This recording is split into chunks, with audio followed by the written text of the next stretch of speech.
Om Swastiastu. Baik teman-teman, kembali lagi bersama kami dalam channel Daksu Poleng. Nah, pada kali ini kita akan membahas tentang makna dan filosofi negara kita yang tercinta yaitu Indonesia, yaitu tentang burung Garuda. Nah, mungkin teman-teman masih banyak yang keliru mungkin ya. Mungkin teman-teman banyak yang belum tahu tentang makna dan filosofi sejarahnya mungkin Dede. Ya. Nah, sedikit membahas tentang Pancasila atau nanti Garuda. Sedikit flashback sejarah. Jadi Pancasila itu dulunya itu dirancang oleh Sultan Hamid II dari Pontianak dan disempurnakan oleh Insinyur Soekarno yang pertama kali diperkenalkan lambang Pancasila itu pada saat sidang kabinet RIS atau Republik Indonesia Serikat. Nah, di sini sih kita tidak membahas tentang Pancasilanya sekali, cuma bagaimana filosofisnya itu sendiri, karena dilihat lambang dari Pancasila itu kan Garuda. Nah, di mana kita di Bali, Garuda itu adalah mitologi yang disakralkan, karena berkaitan juga dengan kalau di Bali kan GWK, Garuda Wisnu Kencana, itu identik dengan Garuda. Nah, bagaimana kita nanti menurut Blijeru, pandangan dari kita di Bali, dari cerita-cerita yang sudah kita dengar, bagaimana filosofis Garuda itu sendiri. Jadi baik teman-teman semua, bahwa sebelumnya kami di sini membahas tentang burung Garuda dalam perspektif Hindu. Mohon maaf tidak ada unsur ras, suku dan sebagainya. Di sini kami ingin mempersatukan seperti hanya sharing cerita-cerita yang kita punya. Jadi begini nih, burung Garuda itu, cerita burung Garuda atau mitologi burung Garuda itu terdapat di dalam kisah Mahabharata belia. Mahabharata itu terbagi menjadi 18 parwa. Salah satu ada Adi Parwa atau parwa yang pertama, bagian yang pertama. Bagaimana di sana dijelaskan tentang mitologi burung Garuda, bahwa ada begawan namanya Begawan Kasyapa. Jadi Begawan Kasyapa ini memiliki 2 istri, yaitu Kadru dan Winata belia. Kemudian dia Kadru ini diberikanlah 1000 telur oleh suaminya, yaitu Begawan Kasyapa. Kemudian Winata diberikan 2 butir telur. Kemudian dari Dewi Kadru ini lahirlah ke 1000 telur itu menjadi anak-anak dengan wujud ular seperti belia. Dengan wujud ular. Kemudian dia Kadru merasa bahwa kok anak saya belum lahir telurnya ini. Kemudian dipecahkanlah satu. Habis itu lahirlah burung yang tidak sempurna seperti tidak berisi kaki.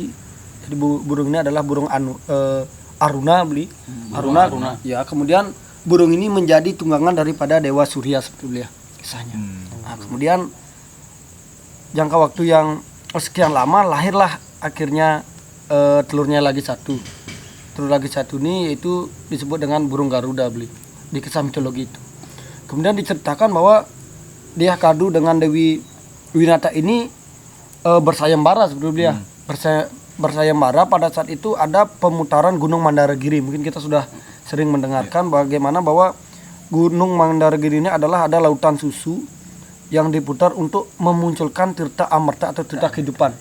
Kemudian di sini ada sayembara antara Dewi Kadru dan Winata.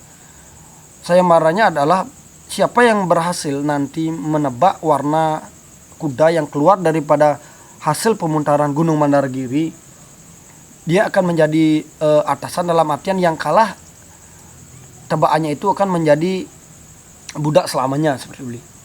Kemudian Dewi Kadru ini menebaklah bahwa kuda ini akan berwarna hitam. Sedangkan Dewi Winata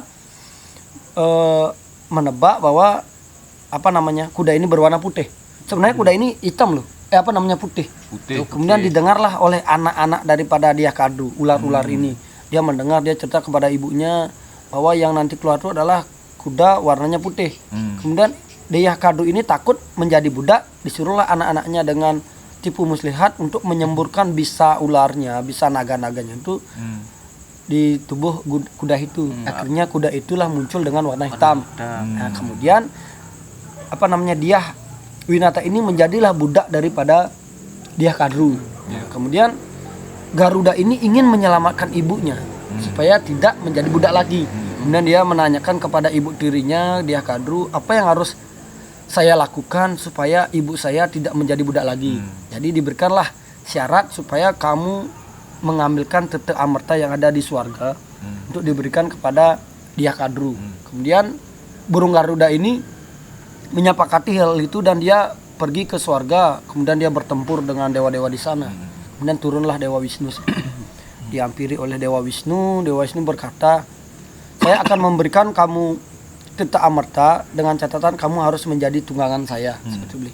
Kemudian diberikanlah tete amerta ini. Tete amerta adalah tete kehidupan kepada Garuda dengan catatan suruh ibu kamu, ibu tiri kamu dan saudara-saudara kamu dengan ular-ular itu disuruh mandi dulu sebelum meminum tete amerta ini. Kemudian diberikanlah sama Dewi Kadru. Kemudian tete itu ditaruh di sebelah sungai seperti di pinggiran sungai. Kemudian dia Kadru dengan anak-anaknya dengan ular-ular itu mandi. Setelah itu tirtinya ini diambillah oleh Dewa Indra lagi. Nah, diambil, kemudian itu jatuhlah percikan tete itu di atas daun ilalang. Nah, kemudian setelah itu ular ini mendapati sudah tirtinya itu sudah nggak ada, hanya tersisa di ujung ilalang. Kemudian ilalang ini dijilatilah oleh ular itu. Makanya kita mengetahui bahwa ular itu saat itulah lidah ular itu bercabang. Nah, di sana mitologinya. Kemudian kenapa sampai saat ini ilalang itu menjadi tumbuhan yang disucikan? Karena dipercaya bahwa ilalang itu pernah diperciki atau dijatuhi oleh tete amerta atau oleh tirta kehidupan. Dijatuhi. Dan kemudian ular, kita tahu bahwa banyak yang percaya bahwa ular itu adalah abadi sebetulnya, bisa istilahnya berganti kulit seperti kalau bahasa Balinya mekulas lah. Nah, jadi mungkin itu sepenggal kisah yang terdapat daripada mitologi Burung Garuda. Seperti itu. Sedikit apa yang bisa kita akhirnya nilai dari Garuda itu sehingga banyak menjadi lambang-lambang negara. Contohnya bukan Indonesia aja yang menjadikan Thailand, terus ibu kota Mongolia, dan ada lagi satu kota lupa namanya. Itu menjadikan sosok Garuda sebagai lambang negara ya. Jadi gini, Ramali, bahwa Thailand, Mongolia itu kan pernah juga menjadi bawahan daripada kerajaan Nusantara itu pertama. Mungkin sejarah Adiparwa, mitologi sampai ke sana lah penyebarannya. Kemudian apa filosofi yang dapat kita ambil? Seperti cerita tadi bahwa burung Garuda adalah burung yang menyelamatkan ibunya. Jadi dalam artian bahwa para petinggi kita zaman dulu, pejuang kita itu menjadikan burung Garuda sebagai lambang negara Indonesia adalah diharapkan kita sebagai generasi muda mampu menyelamatkan ibu kita, Ibu Pertiwi dari penjajah. Itu yang pertama beliau, dari penjajah. Yang nantinya akan memberikan titik amerta atau titik kehidupan. Jadi kehidupan itu banyak, bukan dalam artian keabadian, tapi lebih banyak kemakmuran. Bagaimana rakyat itu akan makmur dengan burung Garuda. Kemudian burung Garuda itu mau dia dijadikan sebagai tunggangan Dewa Wisnu. Asalkan dia bisa menyelamatkan ibunya. Jadi dalam artian apa? Bahwa di dalam konsep yang namanya Nusantara, pemimpin-pemimpin itu adalah disimbolkan dengan Dewa Wisnu. Contohnya Airlangga. Dia juga dikatakan sebagai titisan Wisnu. Ingat dikatakan. Kemudian Raja Bali Udayana. Juga disimbolkan dengan Garuda Wisnu Kencana. Dalam artian apa? Bahwa kita sebagai rakyat, kita harus mampu menghormati yang namanya Dewa Wisnu, dalam artian mampu menghormati yang namanya pemimpin kita. Ini terdapat di dalam kitab Saresa Muscaya, juga di dalam kitab Slokantara beli. Bagaimana kalau kita sebagai rakyat, sebagai dalam artian kita penduduk, mampu kita menghormati seorang pemimpin, maka kita akan dipimpin oleh orang yang terhormat. Tetapi apabila kita menghina, melecehkan seorang pemimpin, maka kita akan dipimpin oleh orang yang hina, oleh orang yang leceh. Inilah artinya seperti itu. Kemudian beli? Yang kedua, bahwa kita berharap daripada pemilihan burung Garuda ini diharapkan bahwa kita mampu berdiri menjadi negara sendiri. Mengiklarkan kebebasan, ngepak kadim hardike dalam bahasa Sanskerta. Artinya apa? Kita mampu istilahnya berkebebasan, baik itu berkebebasan berpendapat, berkebebasan kita menentukan nasib bangsa kita tersendiri seperti itu.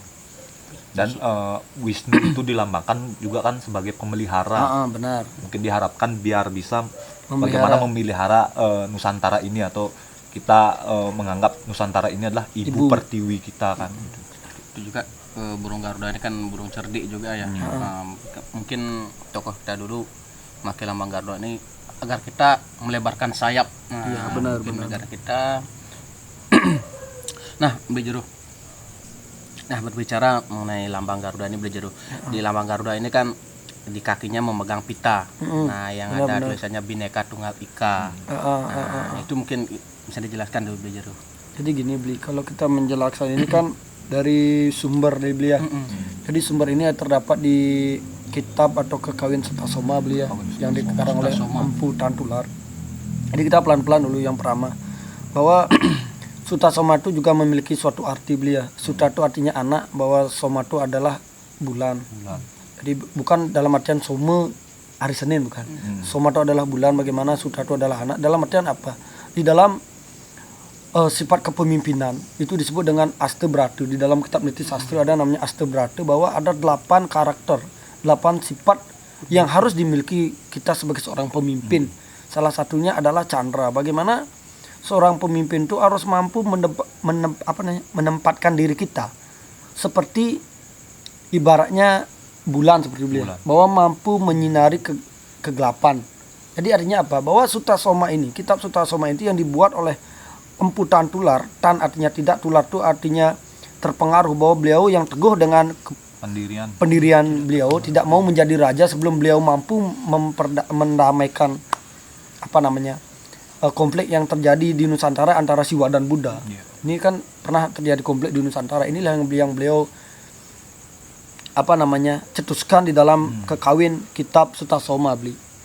Kemudian artinya apa? Bahwa kekawin ini adalah memberikan kita sebagai sesuluh, memberikan kita sebagai rambu-rambu, sebagai tuntunan kita sebagai umat manusia untuk selalu mengedepankan sifat perdamaian, seperti perdamaian, kebinekaan. Makanya di sana disebutkan Bhinneka Tunggal Ika.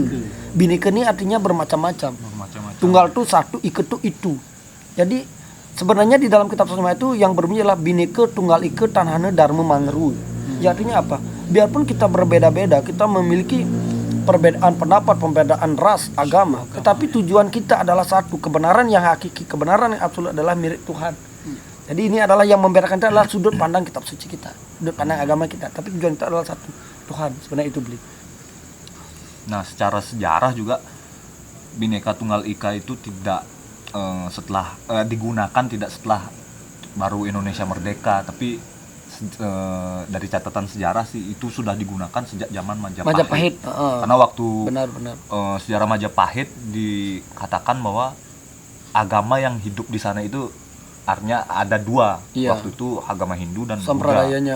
Agama Buddha. Nah, dengan Bhinneka Tunggal Ika inilah akhirnya Majapahit itu bisa menyatukan, bisa merukunkan agama-agama yang ada waktu zaman itu gitu.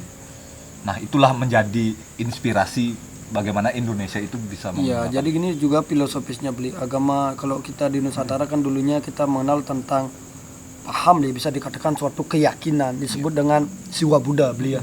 Siwa Buddha, kalau kita di bawah pengidar buana, Siwa bagaimana posisinya adalah Iswara itu di timur dengan warna putih. Kemudian Buddha itu ada di barat karena kuning dia Beli. Jadi artinya ini adalah, makanya di Nusantara itu lebih banyak identik dengan putih kuning. Di Bali juga seperti itu, putih kuning, kangin kauh. Jadi artinya apa? Kalau di Bali ada slogan, ada seperti sesuluh orang Bali itu mengatakan, sebelum kamu jadi pemimpin kamu harus tahu yang namanya kangin kauh. Artinya apa? Baik buruk. Inilah baik buruk suatu kehidupan Siwa dan Buddha, baik buruk suatu kehidupan berbangsa. Dalam artian di sini sekali lagi kami dari Taksub Poleng bukan istilahnya panatira seperti beliau. Di sini kami istilahnya sharing dalam sudut pandang kami, karena kami tidak mau mencampuri yang bukan ranah kami seperti beliau. Ini yang kami tahu dalam perspektif agama Hindu, makanya kami jelaskan lewat sudut pandang ini seperti itu. Jadi artinya apa? Bahwa Bhinneka Tunggal Ika Tanhana Dharma Mangeru adalah mengajak kita sebagai umat beragama, yaitu khususnya Nusantara, untuk selalu mengedepankan tentang tujuan bersama, tujuan demokrasi, bukan tujuan golongan. Yang artinya apa? Untuk memajukan Nusantara ini. Tidak memandang kulit kita, tidak memandang kulit, tidak memandang ras, agama itu, tapi jiwa kita tetap Nusantara seperti itu. Nusantara itu Indonesia. Tahu ya. kangen kau, kalau nggak tahu kangen kau artinya timur barat gitu. Iya, artinya baik dan buruk kalau kita Baik di dan Bali. buruk, kiri kanan. Nah, mungkin di lambang kita juga ada kan ada Pancasilanya juga beli jeronya. Mungkin kita di Hindu juga ada seperti di Iya. ajaran kita di Hindu Pancasila ya. Panca kebayaran 5 sila itu artinya tingkah laku. Tingkah. Jadi ada tingkah laku bagaimana kita sebagai manusia percaya dengan adanya Tuhan Yang Maha Esa dan lain sebagainya. Jadi mungkin teman-teman mungkin hanya itu beliau Ya. yang bisa kami sampaikan pada kesempatan ini.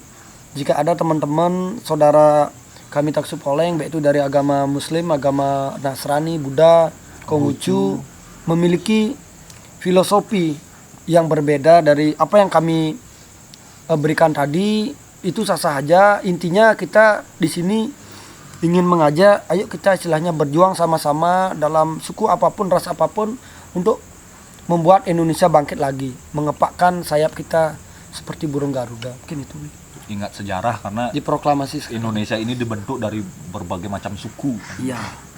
Ya sudah bersatu dari dulu kita dibentuk. Nah, jangan pernah ya mungkin teman-teman perlu ditekankan jangan pernah mengubah, dan mungkin kita belajar dari sejarah ini akan Indonesia ini tetap bersatu. NKRI harga mati. Baik teman-teman, mungkin itu saja yang bisa kami jelaskan mengenai tentang makna dan filosofi dari perspektif agama Hindu ya, Beli Jero. Nah mungkin sedikit teman-teman di sini tadi Beli Jero sudah tegaskan, kami di sini bukan menggurui, begitu juga kami bukan menjelekkan agama lain. Ya, benar. Nah di sini kami Lebih berbicara, mengajak untuk bersatu lagi dalam ikatan NKRI ini. NKRI beli. Sekalian mungkin beli mewakili kita dari keluarga Taksu Poleng mengucapkan Dirgahayu Republik Indonesia yang ke-75. Semoga semakin jaya, bersih demokrasi dan tidak ada lagi tekanan. Oke aja beli. NKRI harga Harga mati. Jangan lupa like, share, dan subscribe channel kami Taksu Poleng agar bisa terus berkarya.